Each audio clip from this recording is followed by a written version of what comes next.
Hello, everyone. Welcome to our award-winning podcast, created by George S. Corey and the artist Cleo. We're back for Season 4, and so are Georgie and Gigi for more fun adventures. I'm George. I'm Cleo. I'm Steven. I'm Maya.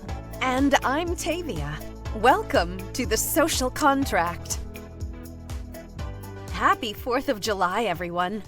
I cannot think of a better holiday than Independence Day to mark the season premiere of The Social Contract. Can you believe we're on our 4th season? I guess time really does fly when you're having fun. And what a super fun season we have in store for you. I cannot wait to experience it together. Once again, we're dropping all 6 binge-worthy episodes at once. And Georgie and Gigi are now 2nd graders. So this season is geared towards kiddos. And of course, their parents. I have to say I love that. I think we've all learned by now that the only thing to expect from G&G and from series creators George and Cleo is the unexpected. From a spooky island to an underground tunnel, a Prius-driving pink panda bear to a blow-up Uncle Sam with twinkling lights, this season has it all. There may even be some time travel and a Taylor Swift dance party. Once again, fan favorites Sister Elaine and Sister Mary Catherine are along for the ride. And just as they did last season, Georgie and Gigi will come face to face with accomplished women, both past and present. Shirley Chisholm, Fannie Lou Hamer, and our very own Cleo, from whom they'll learn important lessons in civil rights and voting rights. So buckle your seatbelts, kiddos, because it's going to be a jam-packed, fun-filled 4th season. In our first episode, Baby T Part 1, we find ourselves smack dab in the middle of a baseball diamond. How fitting, since we're right in the middle of baseball season. You may be wondering how baseball came to be known as the great American pastime. Well, you could say that baseball was invented right here in the US of A, with the first official game being played in Hoboken, New Jersey in 1846. But it was during the American Civil War that baseball really caught on, with soldiers from different states playing baseball to pass the time. So the game became something of a unifying symbol during a period when our country was so divided. Something to reflect on in these times. Now, batter up. Let's play ball as Stephen performs Baby T Part 1. From the Collins Dictionary. Take the cake is a phrase used in the United States.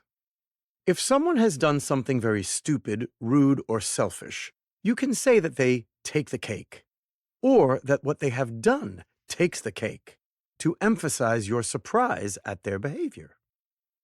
In Britain, the proper expression is take the biscuit. Georgie rounded third base and screamed, "Slide, Gigi, slide!" as Gigi slid face first across home plate. Georgie then slid feet first right into Gigi. They kicked up so much ashy dust around them that they coughed and laughed out loud. G and G, as their Pee-wee baseball teammates called them, owned their grade school's baseball diamond. Even Sister Elaine, the home plate umpire, got covered in kicked up dirt and dust and laughed as hard as the kiddos. Luckily for Georgie and Gigi, they hadn't knocked Sister Elaine down, so she didn't get ouchies on her knees and elbows like G and G did. The entire team jumped up and poured out of the dugout, cheering loudly, "We win! We win!" Sister Elaine immediately told them to settle down. "Don't be poor winners, children," she said. "You are 2nd graders. Stop acting like pre-Ks." The kiddos were all like, "Sorry, Sister Elaine," and "Sorry, we didn't mean it," to the other team. They didn't want to let down Sister Elaine, who was their 2nd grade homeroom teacher at Our Lady Queen of Peace Elementary School. Sister Elaine was also the coach of their homeroom's baseball team, Team Alpha. They called themselves Team Alpha because they were assigned to Homeroom A. Homeroom B's team called themselves Team Beta.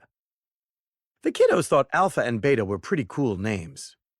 Team Beta's coach, Sister Mary Catherine, who was the teacher for Homeroom B, led her team out of their dugout. Almost all of the kiddos in OLQP's second grade call themselves lifers because they had been at OLQP since preschool.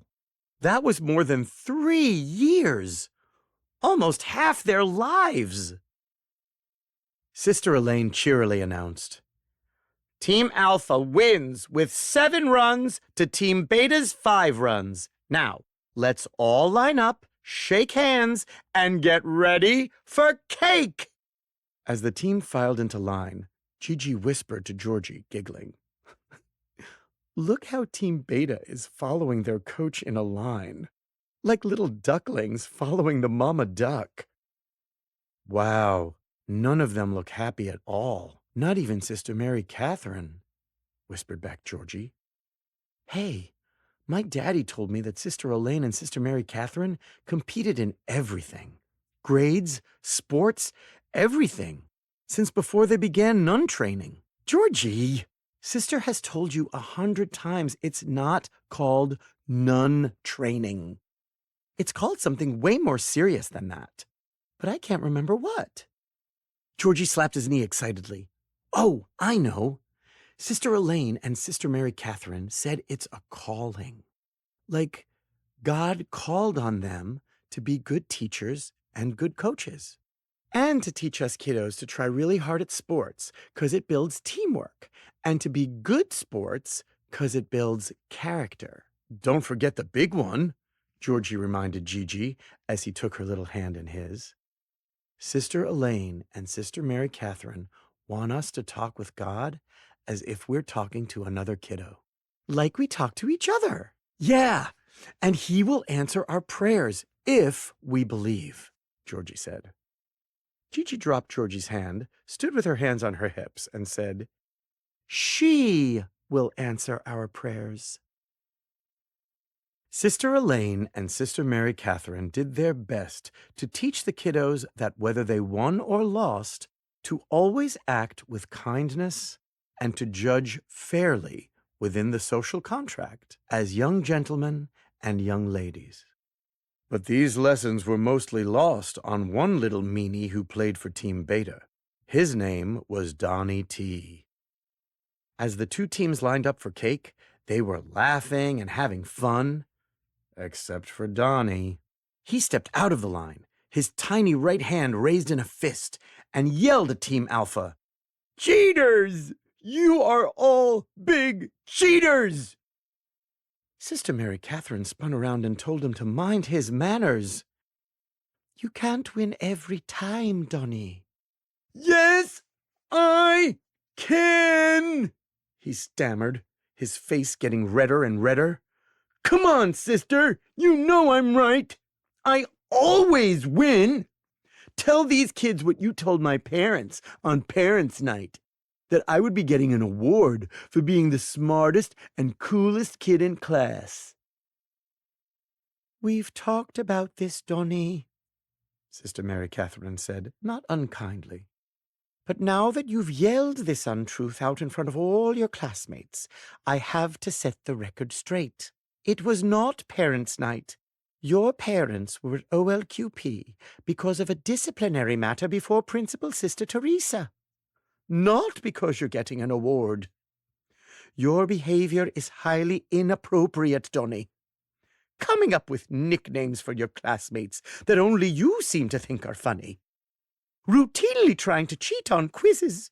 Making up all kinds of excuses for unfinished homework. And you exhibit unsportsmanlike conduct whenever you lose, just like you're doing now. You even chew bubble gum, then stick it in your classmate's hair. At this, Donnie dropped to the floor and rolled with laughter. This is not a laughing matter, young man. You were almost suspended, remember? Donnie started fake crying. Oh, sister, I just want to be a winner. Is that so bad? If I win, we all win. And we know that my team won today. Team Alpha cheated! Sister Mary Catherine looked right into his dry eyes. Donnie, you do this after every classroom activity, competition, and especially election. Now, Donnie, said Sister Elaine, in today's game, your team lost. The score is the score. It's math, plain and simple. We all follow the same rules here. It's not fair, Donnie screeched. How could Sister Elaine be the Team Alpha coach and the home plate umpire? Enough! Exclaimed Gigi, stepping out of line. Don't pick on Sister Elaine, and don't call us cheaters. We won fair and square. Yeah, Donnie, chimed in Georgie. You need to stop acting this way, or you'll go on acting like that your whole life. We're not babies anymore. We are 7-year-old kiddos in the 2nd grade. We're practically grown-ups. Your team played well today, but our team won. No, you didn't! We won! Cried Donnie. You guys are all cheaters! Come on, Donnie, Georgie said. No one thinks we cheated but you. Don't believe me? Donnie yelled. Check the video! Donnie, this is a grade school lunch recess game that we play for bragging rights and the biggest pieces of cake, Sister Elaine said dryly. There is no video playback. Didn't you see it? Insisted Donnie. The ball came right to me. As soon as I made that perfect catch, Georgie and Gigi were out. And just to be safe, I threw the ball, I threw it so beautifully, all the way from right field to home plate, where you both got tagged out. You didn't catch it, Donnie, said Georgie, rolling his eyes. You dropped it. Besides, there's no way you could have thrown the ball all the way from right field to home plate. Donnie stomped over to the enormous chocolate sheet cake with lime green buttercream frosting. I'm the best student. I'm the best baseball player, and I'm taking the first and biggest piece of cake. Using a plastic knife, he proceeded to carve a huge triple-size corner slice, slid it onto his paper plate, and shoved a forkful into his mouth. I've had better, he said, then walked off, accidentally kicking a leg of the folding table upon which the cake had been placed. The table collapsed, and the entire cake, except the piece that Donnie had carved out for himself, fell to the ground. See? I win. I take the cake. No, Georgie said jokingly in his best British accent. You take the biscuit. Sister Elaine and Sister Mary Catherine knew that Donnie's behavior presented a teachable moment. A big teachable moment. But that would come tomorrow. Sister Elaine clapped her hands and announced, All right now, children. We all know what we have to do now. Then, along with Sister Mary Catherine, she led the kiddos, even Donnie, back to the baseball diamond. It was just beginning to get dark. The stadium lights suddenly came up, and music magically started to play. Everyone on Team Alpha and Team Beta, and even Sister Elaine and Sister Mary Catherine, flipped onto their hands in a line of handstands along the right foul line of the field. In perfect synchronization, they started walking on their hands from right to left, all the while singing Taylor Swift's song Mean, which had become the second graders' anthem. And by the time they finished their singing and acrobatics, another cake, this one 3-tiered, had somehow magically appeared. Nothing had been lost after all. That entire story was delicious, especially the ending. Am I the only one suddenly craving a slice of cake? I can't wait to talk about Baby T and the season ahead with George and Cleo. But first, in preparation for this episode, I went back and listened to the song Mean by Taylor Swift, which has become sort of an anti-bullying anthem, one with a powerful and resonant message. I wanted to read to you something Taylor has said about the song. No matter what you do, no matter how old you are, no matter what your job is, no matter what your place is in life, there's always going to be someone who's just mean to you. Dealing with that is all you can control about that situation. How you handle it. Well said. And here are a few more words of wisdom. Well, just 3. Don't be mean. Sometimes it's as simple as that, kiddos.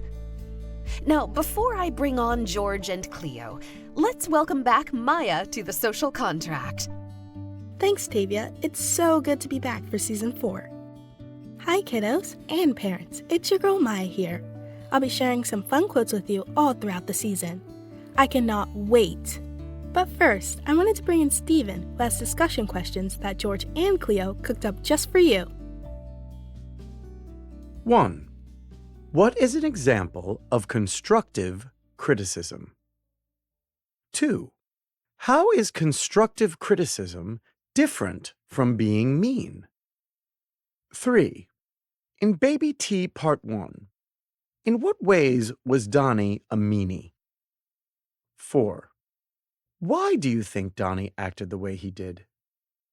5. Have you ever been mean? If so, do you regret it? 6. Has anyone ever been mean to you? 7. Georgie tells Donnie, you need to stop acting this way or you'll go on acting like that your whole life. Do you think Georgie is right? Great questions for all of us to think about, Stephen. Thank you. And now, without further ado, the creators of the Social Contract, George and Cleo. Happy 4th of July, my friends. I'm so glad to be here with you. Thank you. Hello, Tavia. Hello. Really good to see you. Really good to hear you. Yes, likewise. Now tell me, as such politically astute, civically aware people, I'm wondering if you can tell me what Independence Day means to each of you. And knowing you two, I'm sure you have very fun, festive holiday plans, so I would like to hear what those are as well. I'll tell you, Independence Day is very patriotic for me. It always has been, which to me really means I insist on standing a lot, putting my hand on my heart and taking off my cap, putting it on my chest, singing loudly, scowling on the inside at any people who don't do it, but knowing that it is their right not to do it. But to me, that's what it always means. To me, it means being out there with other people and soaking it all up. It really embodies just freedom to me. I mean, that's what I think of. And as George said, freedom to participate, not participate, participate how you want to, and having the freedom to do that. What we're going to do this year, we actually may be out of the country. So it's going to be one of the first times we ever have been. Not purposely, just worked out that way. But a lot of our tenants come from the French, and we hope to be in Paris for the 4th. So hopefully they'll help us celebrate there. Ah, très bien. I love that. All right, so on to Baby T. You know that I love the kiddo versions of Georgie and Gigi, and I really appreciate how this whole season is geared not only to kiddos who are Georgie and Gigi's age, but it's also geared to their parents. And one might think they're grandparents, their brothers, their sisters. So tell me how all that came about. And I'm wondering if it's easier, if it's harder. What is it like to write for kiddos as opposed to writing for kids? Honestly, it was a real challenge. The big thing about writing for kids and kiddos is to treat them as little adults. Right. I mean, to me, after a child gets to be a certain age, it could be 5, it could be 6, it could be 7, they change from being like big babies, or big toddlers, to being able to have real conversations with you. And so it's really important to me to talk to them with respect. That way they can feel it. That you're talking to them straight person to person. To do PC for kids wasn't that hard because they were middle schoolers, Doing kids who are 8 to 10, there's a real fine line of talking to 6-year-olds and talking to 9-year-olds. And yeah, you want to treat them, like I said, with respect and talk to them about the same things. It just can't be as heavy, You really do treat younger folks with the same kind of respect as everybody else, which not everybody tries to do. Yeah. I've gotten to listen to all the stories we'll be presenting. And as a whole, I've got to say that Georgie and Gigi's adventures this season are beyond imaginative. They are very eclectic. At times it feels like we're in this wondrous fantasia, a whole world. And yet at the same time, there are really solid and relatable lessons at the heart of each story, like in Baby T, for instance. The whole idea of not hoarding the cake for yourself and ruining things for other people, that's a simple but a very well-drawn lesson. So can you give us a little hint? Don't give away too much, but what are some of the other teachable moments you have in store for us, and what do you want to accomplish this season on the podcast? We always go back to our solid themes, of interacting with other people with civility. You don't have to be very old to get a hold of that. And honestly, that's really that the interaction in society is the social contract. Yes. And that's really what this comes down to. And so kids get that. Yes. I think that's the perfect point to end on. George Corey and the artist Cleo, everyone. All right, kiddos, that brings us to the conclusion of our first episode. Remember to keep listening for part 2 of Baby T. In the meantime, we welcome you to follow The Social Contract wherever you find your favorite podcasts, and check out our website at mytscpodcast.com. You can find George at georgescorey.com and the artist Cleo at, where else? theartistcleo.com. The Social Contract podcast is created by George S. Corey and Cleo, produced by Talkbox Productions and Listen, hosted by Tavia Gilbert, associate producer Tatiana St. Fard, mix and master by Brian Barney, additional dialogue editing by Kathleen Conti, production coordinator Deanna Wilson, social manager Suzette Burton. On behalf of George, Cleo, Stephen, Maya, and me, Tavia, thank you for listening.